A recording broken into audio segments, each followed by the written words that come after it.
કારના એક્સિડન્ટને તાદસ્ય કરવા માટે કારના ઉત્પાદકો જુદા જુદા સ્પ્રિંગ અચળાંકવાળી સ્પ્રિંગ સાથે કારોની અથડામણનો અભ્યાસ કરે છે. એક એવું તાદસ્ય વિચારો કે જેમાં 18 કિલોમીટર પ્રતિ કલાકની ઝડપથી લીસા રસ્તા પર ગતિ કરતી 1000 કિલોગ્રામ દળની કાર સમક્ષિતિજ રીતે લગાડેલા 6.25 ગુણ્યા 10³ ન્યૂટન પર મીટર સ્પ્રિંગ અચળાંકવાળી સ્પ્રિંગ સાથે અથડાય છે. સ્પ્રિંગનું મહત્તમ સંકોચન કેટલું હશે? જ્યારે સ્પ્રિંગ મહત્તમ સંકોચન કરે ત્યારે કારની ગતિ ઉર્જાનું સંપૂર્ણપણે સ્થિતિ ઉર્જામાં રૂપાંતર થાય છે. ગતિ કરતી કારની ગતિ ઉર્જા આપણે માપીએ, જો એની ઝડપ 18 કિલોમીટર પ્રતિ કલાક છે એટલે 18 ગુણ્યા 1000 ભાગ્યા 3600 એટલે 5 મીટર પર સેકન્ડ. એ પરથી એની ગતિ ઉર્જાની જો ગણતરી કરીએ તો એની ગતિ ઉર્જા કેટલી થશે? 1/2 mv² પરથી 1/2 m 1000 5 નો વર્ગ તો 1.25 ગુણ્યા 10⁴ જૂલ થશે. યાંત્રિક ઉર્જાના સંરક્ષણના નિયમ પરથી સ્પ્રિંગની સ્થિતિ ઉર્જા બરાબર ગતિ ઉર્જા, તો V બરાબર 1/2 kxm², જે આપણે સ્પ્રિંગ અચળાંકમાં એટલે કે સ્પ્રિંગની સ્થિતિસ્થાપકીય સ્થિતિ ઉર્જા U ની અંદર જોયા એવા 1/2 kxm². હવે ગતિ ઉર્જા જેટલી છે તેટલી સ્થિતિ ઉર્જા, તો ગતિ ઉર્જાની કિંમત સ્થિતિ ઉર્જાની જગ્યાએ આપણે લખીએ તો 1.25 × 10⁴ બરાબર 1/2 6.25 × 10⁵ ગુણ્યા xm², તો xm² બરાબર 2 × 1.25 × 10⁴ upon 6.25 × 10⁵. વર્ગમૂળ લઈએ તો વર્ગમૂળમાં 2.5 ગુણ્યા 10⁴ ભાગ્યા 6.25 × 10⁵. ગુણાકાર ભાગાકાર કરીએ તો √4 એટલે કે 2 મીટર થશે. આમ સ્પ્રિંગ 2 મીટર જેટલી દબાશે. આ પરથી આ ઉદાહરણ આપણે સમજી લીધો છે. ઘર્ષણના અચળાંક મ્યુના 0.5 મૂલ્ય માટે 6.8 ધ્યાનમાં લો અને સ્પ્રિંગના મહત્તમ સંકોચન ગણો. હવે આપણે 6.8 નો ઉપયોગ કરીએ છીએ. આકૃતિમાં જોઈ શકાય છે કે પુનઃસ્થાપક બળ અને ઘર્ષણ બળ બંને લાગે છે અને સ્પ્રિંગમાં સંકોચનનો વિરોધ કરે છે, જે આકૃતિમાં દર્શાવેલ છે. કાર્ય ઉર્જા પ્રમેય પરથી W = Δ K. અંતિમ ગતિ ઉર્જા માઇનસ પ્રારંભિક ગતિ ઉર્જા kF - ki બરાબર W થાય, તો -1/2 mv² બરાબર W. પરિણામી બળ વડે થતું કાર્ય W બરાબર -1/2 kxm² - μs mg × xm. આપણે k ની કિંમત મૂકી દઈએ અને બાકીની કિંમત મૂકી દઈએ તો સમીકરણ 1 અને સમીકરણ 2 પરથી ગતિ ઉર્જા એટલે કે સમીકરણ 1 નો ઉપયોગ કરીએ અને 2 નો ઉપયોગ કરીએ. 1 અને 2 પરથી આપણે બંનેને ભેગા કરીએ તો -1/2 mv² બરાબર -1/2 kxm² - μs mg × xm. તો 1/2 mv² માઇનસ વડે ગુણાકાર કરી દઈએ આખા પદને તો પ્લસ થઈ જશે. 1/2 mv² બરાબર 1/2 kxm² + μs mg × xm. તો mv² બરાબર kxm² + 2 μs mg xm થાય. તો 10 × 25 10⁵ × 25 બરાબર 6.25 ગુણ્યા 10⁵ xm² થશે પ્લસ 2 × 0.5 × 10⁵ × 10 xm શોધવાનું છે. તો બધી કિંમતો આપણે સમીકરણમાં મૂકી દીધેલ છે. તો તે પરથી સમીકરણ બનશે 25 બરાબર 6.25 xm² + 10 xm. તો 6.25 xm² + 10 xm - 25 બરાબર 0. તો A બરાબર 6.25, B બરાબર 10 અને C બરાબર -25. તો ડેલ્ટા બરાબર V² - 4AC નો ઉપયોગ કરીએ તો 100 + 4 A ની કિંમત 6.25 ને C ની કિંમત 25, તો 100 + 625 એટલે 725. તો ડેલ્ટા આપણને મળી ગયો 725. 725 નું વર્ગમૂળ કરશું આપણે, તો xm બરાબર -b ± √delta/2a. તમે આગળના ધોરણમાં વિવેચક શોધતા શીખેલા છો, તો વિવેચક શોધી કાઢેલ છે. એના પરથી સમીકરણના બીજની વાત કરીએ, તો સમીકરણનો બીજ x બરાબર -10 ± √725 ભાગ્યા 2 ગુણ્યા 6.25, તો -10 ± 26.9 ભાગ્યા 12.5, તો xm બરાબર 15.9 ભાગ્યા 12.5, તો xm બરાબર 1.352 મીટર, તો 1.35 મીટર જેટલું બનશે. જો એનો આપણે ઋણ ભાગ લઈએ તો ઋણ ભાગ તો શક્ય નથી, તો આપણું સંકોચન 1.35 મીટર જેટલું થશે. તો નોંધી લેવું. આ બધુંમાં આપેલું છે કે જો આપણે કાર્ય ઉર્જા પ્રમેયનો ઉપયોગ કરીએ તો કેન્દ્રગામી બળ અને એટલે કે Fc + Fnc × Δx કરીએ, બળ ગુણ્યા સ્થાનાંતર, તો ડેલ્ટા K થાય. તો F × Δx બરાબર Δv થશે. જો આપણે K + V કરીએ તો F × Δx થશે. તો યાન કુલ ઉર્જા Fnc × Δx જેટલું થશે. આપણે પૂર્ણ માર્ગ ગણીએ તો Ef - Ei બરાબર Wnc થાય. W એટલે કે કાર્ય સંપૂર્ણ માર્ગ પર અસંરક્ષી બળ વડે થયેલું કાર્ય છે, તો નોંધ કરી લેજો. ઉર્જાના જુદા જુદા સ્વરૂપો સમજાવો. ઘર્ષણ બળ એ અસંરક્ષી બળ છે. તે ઘર્ષણ બળ કાર્ય સાથે સંકળાયેલો છે.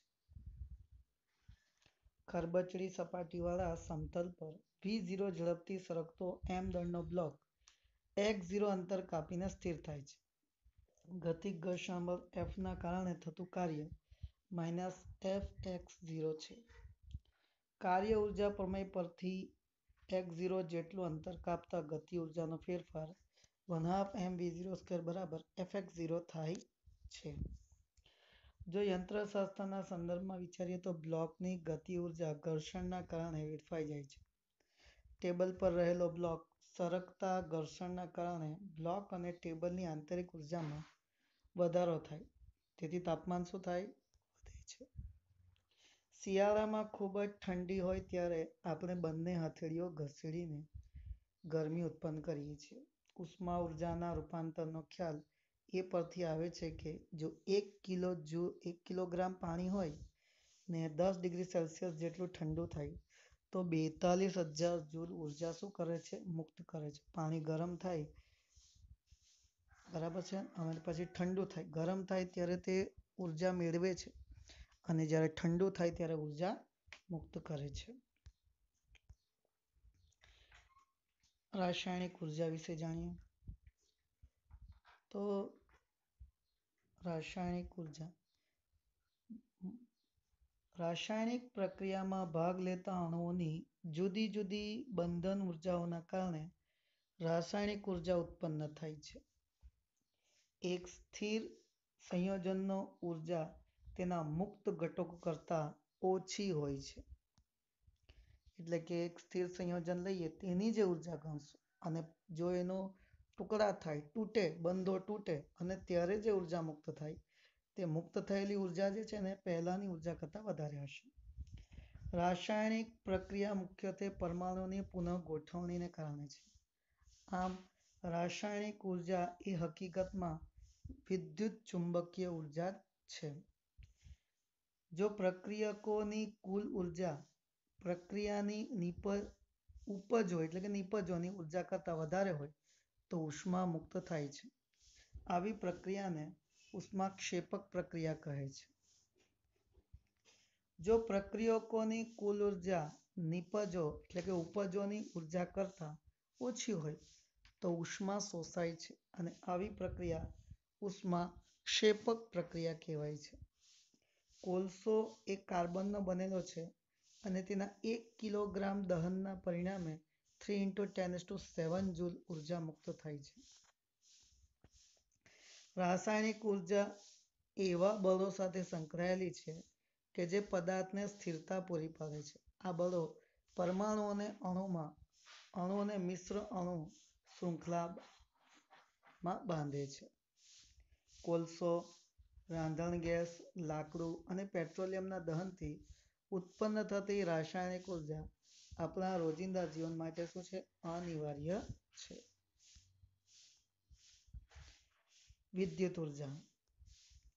વિદ્યુત પરિપથમાં વિદ્યુત પ્રવાહ સાથે સંકળાયેલી વિદ્યુત ઉર્જા વિદ્યુત ભારના વહનથી બલ્બ પ્રકાશે, પંખો ફરે, ઘંટડી રણકે વગેરેમાં છે. વિદ્યુત ઉર્જા એટલે વિદ્યુત સ્થિતિમાન ગુણ્યા વિદ્યુત ભાર. એ આપણે 12મા ધોરણમાં જોઈશું કે વિદ્યુત ઉર્જા U is equals to V into Q થાય છે. વિદ્યુત પ્રવાહ સાથે સંકળાયેલી વિદ્યુત ઉર્જામાં U is equals to I² RT થાય અથવા VITB થાય છે. ભારતમાં એક પરિવાર સરેરાશ રીતે 1 સેકન્ડમાં 200 જૂલ જેટલી વિદ્યુત ઉર્જા વાપરતું હોય છે. ઉર્જાના જુદા જુદા સ્વરૂપોમાં દળ અને ઉર્જાની સમજ. 19મી સદીના અંત સુધી ભૌતિક વિજ્ઞાનો એવું માનતા હતા કે દ્રવ્ય નથી તો ઉત્પન્ન કરી શકાતું નથી કે નાશ કરી શકાતું. આઈન્સ્ટાઈને સાપેક્ષવાદ આપ્યો E=mc², જ્યાં E એટલે એની ઉર્જા થાય છે, m એને દળ કહે છે અને c એ પ્રકાશની ઝડપ છે.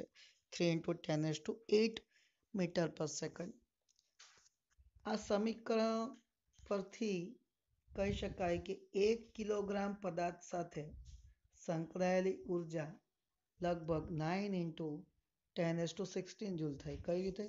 તો 1 kg એટલે m બરાબર 1 અને c બરાબર 3 into 10⁸ નો સ્ક્વેર થવાનો, c² એટલે તો E=mc² પરથી 9 into 10⁻16 જૂલ ઉર્જા ઉત્પન્ન થાય. આ ઉર્જા એક વર્ષમાં 3000 મેગાવોટ પાવર ઉત્પન્ન કરતા બહુ મોટા પાવર સ્ટેશનમાં આઉટપુટ જેટલી છે.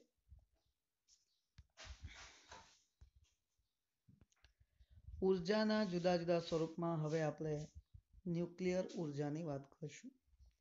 તો ન્યુક્લિયર ઉર્જામાં પરમાણુના ન્યુક્લિયસના વિખંડન કે સંલયનને કારણે ઉદ્ભવતી ઉર્જાને ન્યુક્લિયર ઉર્જા કહે છે.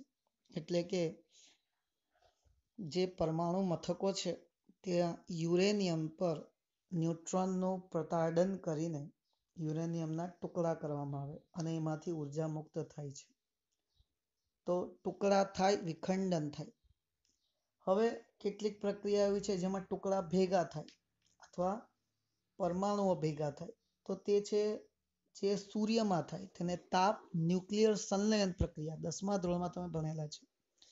તો એવી કેટલી પ્રક્રિયાઓ જે સંલયન પ્રક્રિયાઓ છે. તો ટુકડાઓ જોડાય છે તો ત્યાં ઉર્જા મળે છે, મુક્ત થાય છે. એટલે કેટલીક પ્રક્રિયાઓમાં જ્યારે વિખંડન થાય, તૂટે ત્યારે ઉર્જા મુક્ત થાય અને સંલયન એટલે ભેગા થાય ત્યારે ઉર્જા મુક્ત થાય સૂર્યમાં. આમ આ બંને પ્રક્રિયાઓ જે છે કેવી કહેવાશે? ન્યુક્લિયર પ્રક્રિયાઓ. એટલે કે એનાથી મળતી ઉર્જાને ન્યુક્લિયર ઉર્જા કહે છે. ન્યુક્લિયર સંલયનની ઘટનામાં હાઇડ્રોજન જેવા હલકા 4 ન્યુક્લિયસો એકબીજામાં ભળીને હિલિયમનું એક ન્યુક્લિયસ બનાવે છે. આમાં 4 હાઇડ્રોજનના ન્યુક્લિયસોનું કુલ દળ હિલિયમના ન્યુક્લિયસના દળ કરતાં વધારે હોય છે. આમ દળના તફાવતને દળ ક્ષતિ Δm કહે છે અને E=Δmc² અનુસાર ઉર્જા ઉદ્ભવે છે, જે હાઇડ્રોજનના બોમ્બનો સિદ્ધાંત છે. ન્યુક્લિયર વિખંડનના માટે યુરેનિયમ-235 જેવા ભારે ન્યુક્લિયસના 2 હલકા ન્યુક્લિયસમાં વહેંચાય છે. આ ઘટનામાં પણ દળ ક્ષતિ Δm મળે છે. આ દળ ક્ષતિને E=Δmc² સમીકરણ અનુસાર ઉર્જા ઉદ્ભવે છે, જે પરમાણુ બોમ્બનો સિદ્ધાંત છે. ન્યુક્લિયર વિખંડનના કારણે ઉત્પન્ન થતી ઉર્જા અનિયંત્રિત હોય છે. મતલબ કે ન્યુક્લિયરનું વિખંડન થાય, એક વખત વિખંડન શરૂ થઈ ગયું પછી એને અટકાવવું, નિયંત્રિત કરવું બહુ ભારે કામ છે. એટલે અનિયંત્રિત પ્રક્રિયા છે.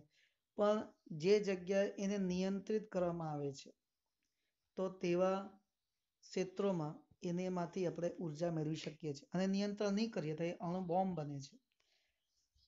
ત્યારે અણુ બોમ્બનો ઉપયોગ કરવા માટે, એટલે કે ત્યારે અનિયંત્રિત થાય છે, તેના પર કોઈ નિયંત્રણ હોતું નથી. જો કેટલીક ઘટનામાં જો એનું નિયંત્રણ કરવામાં આવે તો ત્યાં ન્યુક્લિયર પ્લાન્ટમાં વિદ્યુત ઉર્જા મેળવી શકાય છે. રાસાયણિક પ્રક્રિયામાં મળતો દળક્ષય ન્યુક્લિયર પ્રક્રિયામાં મળતા દળક્ષય કરતા ઘણો જ ઓછો હોય છે. જુદી જુદી ઘટનાઓ સાથે સંકળાયેલ ઉર્જાના મૂલ્યો આપેલા છે. બિગ બેંગ, બરાબર, બિગ બેંગ થાય તો 10⁻68 જેટલી ઉર્જા મળે છે. આવી ઘણી બધી છે જેનું આપણે અવલોકન કરી શકીએ છીએ. છેલ્લું, ખોરાકની 1 કિલો કેલરી એટલે 1 કિલો કેલરી કહેવાય છે. 1 કેલરી એટલે 1 કિલો કેલરીનો 1000મો ભાગ. આમ ઉર્જાની વિવિધતામાં રહેલ સમાનતા સૂચવે છે કે આ બધી જ ઉર્જાઓ હકીકતમાં સૂક્ષ્મ સ્તરે ગતિ ઉર્જા અને સ્થિતિ ઉર્જા સ્વરૂપે જ હોય છે.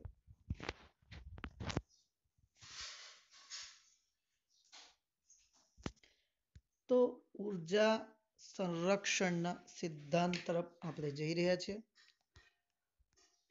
તો જો તંત્ર પર સંરક્ષી બળો લાગતા હોય તો કુલ યાંત્રિક ઉર્જાનું સંરક્ષણ થાય છે. જો તંત્ર પર સંરક્ષી બળો લાગતા હોય તો કુલ યાંત્રિક ઉર્જાનું સંરક્ષણ થાય છે. જો તંત્ર પર અસંરક્ષી બળો લાગતા હોય તો યાંત્રિક ઉર્જાનો અમુક ભાગ બીજા પ્રકારની ઉર્જા જેવી કે ઉષ્મા ઉર્જા, પ્રકાશ ઉર્જા, ધ્વનિ ઉર્જામાં રૂપાંતર થાય છે.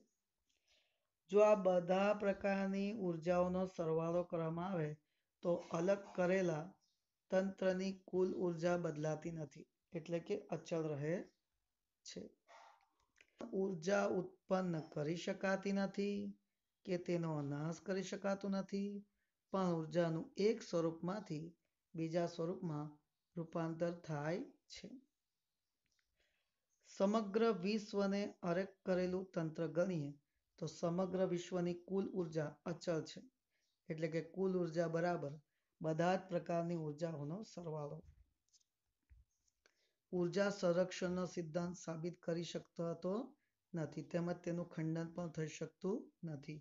ઉર્જાના રૂપાંતરનો સિદ્ધાંત ભૌતિક વિજ્ઞાન, રાસાયણિક વિજ્ઞાન, જીવ વિજ્ઞાનના જુદા જુદા વિભાગોમાં એકબીજા સાથે સાંકળે છે. એટલે ઉર્જા સંરક્ષણ નિયમ આ બધા શાસ્ત્રોને સાંકળે છે.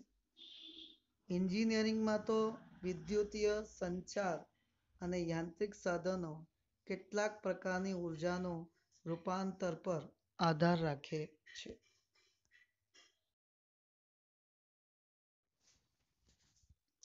વિભાગ એ ના પ્રશ્ન 1/33 પેટા મુદ્દો 5નું કોષ્ટક 6.3 જુઓ. નંબર 1, ડીએનએમાં રહેલા એક બંધને તોડવા માટે જરૂરી ઉર્જા ઇલેક્ટ્રોન વોલ્ટમાં અને હવાના એક અણુની ગતિ ઉર્જા ને ઇલેક્ટ્રોન વોલ્ટમાં અને પુખ્ત વયના માણસના દરરોજના ખોરાકને કિલો કેલરીમાં દર્શાવો. કોષ્ટકમાંથી આપણને કિંમતો મળી રહેશે, તેનો આપણે ઉપયોગ કરશું. પહેલું તો ડીએનએના એક બંધને તોડતા મળતી ઉર્જા 10⁻20 જૂલ છે. એને ઇલેક્ટ્રોન વોલ્ટમાં કન્વર્ટ કરવી હોય તો આપણે 1.6 × 10⁻19 વડે ભાગી દેવાનું. તો E બરાબર 10⁻20 ભાગ્યા 1.6 × 10⁻19, તો એ ઇલેક્ટ્રોન વોલ્ટ થઈ જશે 0.0625. બીજું, હવાના એક અણુની ગતિ ઉર્જા. હવે હવાના અણુની ગતિ ઉર્જા એટલે 10⁻21 જૂલ. એને ઇલેક્ટ્રોન વોલ્ટમાં કન્વર્ટ કરવી છે તો આપણે એને બી 1.6 × 10⁻19 વડે ભાગી દઈશું, તો બનશે 0.00625 ઇલેક્ટ્રોન વોલ્ટ.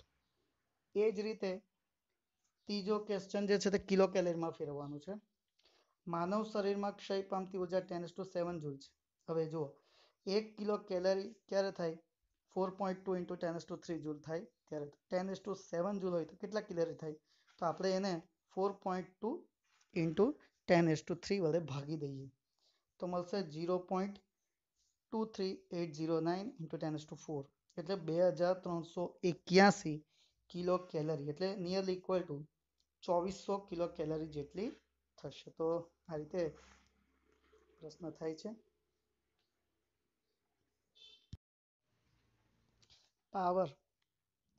પાવર એટલે કાર્ય ત્વરા.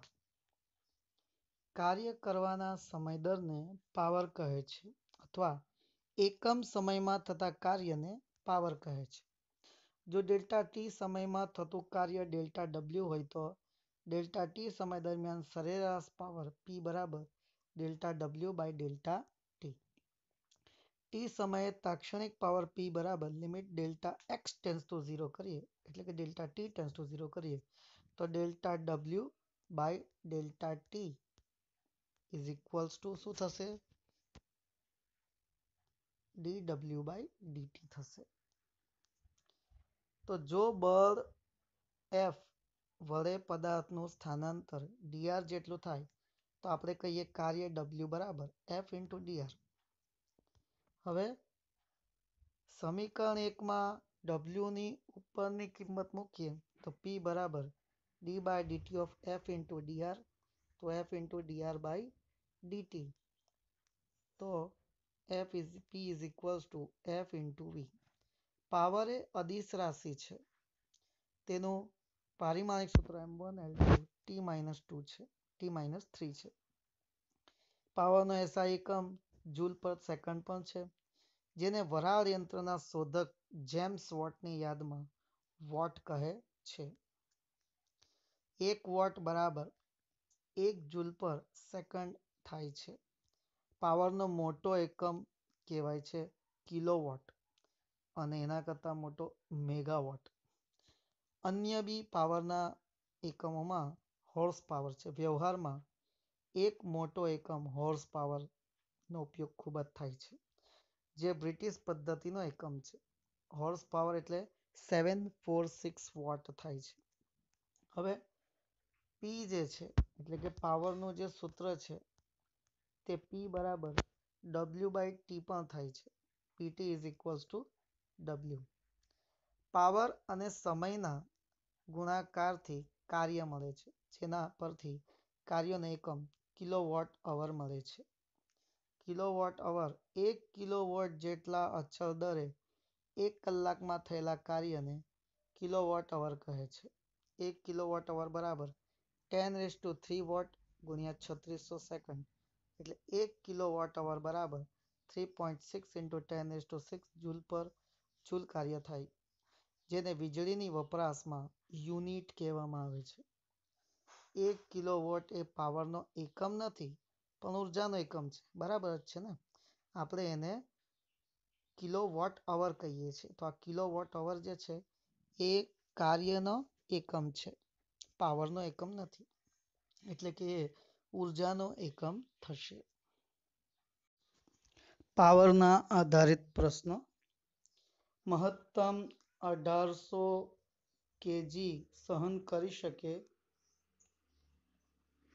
તેવી એક લિફ્ટ 2 મીટર પર સેકન્ડની અચળ ઝડપથી ઉપરની તરફ જઈ રહી છે. વિરુદ્ધ દિશામાં લાગતું ગતિનું ઘર્ષણ બળ 4000 ન્યૂટન છે. મોટર વડે લિફ્ટને પૂરો પડાયેલ લઘુત્તમ પાવર વોટમાં અને હોર્સ પાવરમાં શોધો. તો આપણે જોઈ ગયા છે લિફ્ટવાળા પ્રશ્નો આગળ બી કે જો લિફ્ટ ઉપરની તરફ ગતિ કરશે તો વજન બળ અને બીજું બળ તે બંને અધો દિશામાં લાગશે. તો અહીંયા વજન બળ વત્તા ઘર્ષણ બળ W+F કરવું પડશે. વજન બળ એટલે કે દળ આપેલું છે 1800 ગુરુત્વ પ્રવેગ 10 લઈએ અને ઘર્ષણ બળ 4000 આપેલું છે તો 18000 વત્તા 4000 એટલે 22000 ન્યૂટન જેટલું બળ અધો દિશામાં લાગશે. હવે આપણે શોધવાનું છે પાવર, તો power P is equals to F into v થાય. F આપણે શોધી કાઢ્યું છે 22,000 અને V જે છે તે 2 મીટર પર સેકન્ડ. 22,000 દુ 44, એટલે 44,000 વોટ પાવર થશે. બીજો બી ક્વેશ્ચન કરેલો છે એની અંદર કે હોર્સ પાવરમાં શોધો. આપણે જાણીએ છીએ 1 હોર્સ પાવર બરાબર 746 વોટ થાય, બરાબર છે ને? તો આપણે શું કરવું પડશે? 746 વડે ભાગી દેવાનું, તો આપણને વોટ મળી જશે. તો 58.98 હોર્સ પાવર એટલે nearly equal to 59 horse power જેટલું આપણને પાવર અહીંયા મળી જશે. નોંધી લો.